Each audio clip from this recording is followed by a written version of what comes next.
I get it. UVE walked into the bathroom showroom, stared at a row of tubs, and suddenly the whole remodel feels like a gamble.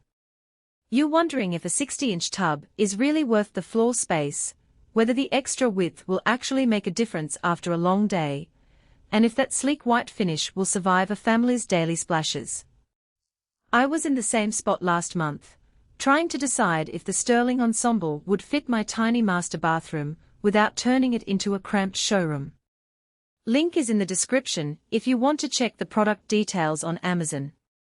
First off, the thing that caught my eye was the slightly wider bowl 60 inches across instead of the more common 54. In real life, that means you can stretch out a bit more when you're unwinding, especially if you're the type who likes to bring a good book or a cup of tea into the tub. The extra 2 inches on each side aren't just a marketing gimmick. They actually give you a little breathing room that you notice the moment you step in. For couples who share a bathroom but rarely share the tub, that extra width can feel like a personal oasis rather than a tight squeeze. The design also includes a 16-inch apron that folds neatly over the deck.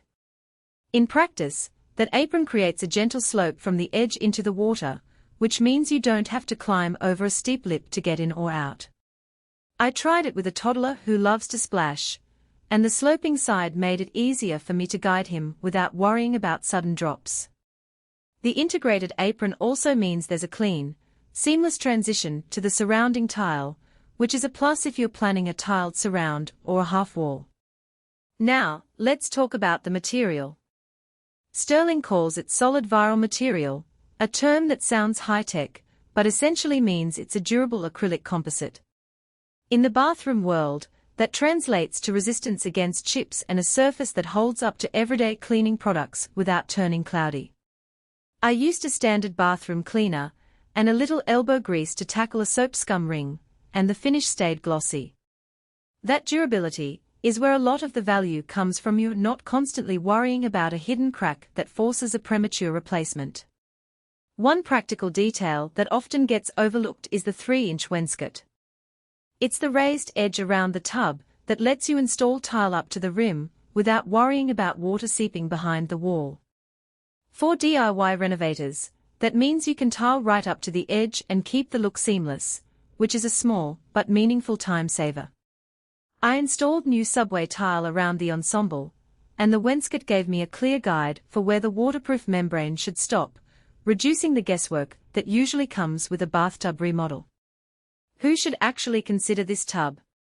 If you have a master bathroom that's at least 70 inches long, you'll have enough clearance for the 60-inch length plus room for the faucet and any side fixtures. It's an excellent fit for couples who value a bit more personal space while bathing, or for anyone who enjoys long, relaxing soaks. Think of the extra width as a mini spa upgrade. It also makes sense for households with kids who need a safe, gently sloping edge to prevent sudden drops when they are playing in the water. On the flip side, if your bathroom is a narrow guest bathroom or a powder room with limited floor space, the 60-inch length could dominate the room and force you to compromise on other fixtures like a vanity or a toilet. Similarly, if you're on a strict budget, the ensemble sits in a mid-range price bracket, and the added width and wainscot might not be worth the extra cost if you only plan to take quick showers. In that case, a standard 54-inch tub could meet your needs without the premium. A hidden trade-off that I discovered after installation is the weight. The solid acrylic composite makes the tub heavier than a lightweight fiberglass option, which means you'll need a sturdier subfloor or reinforced joists. I had to reinforce a couple of floor joists before the tub went in, adding a bit to the labor cost. If you're renting or have a slab that can't support that weight, you might run into structural issues down the line.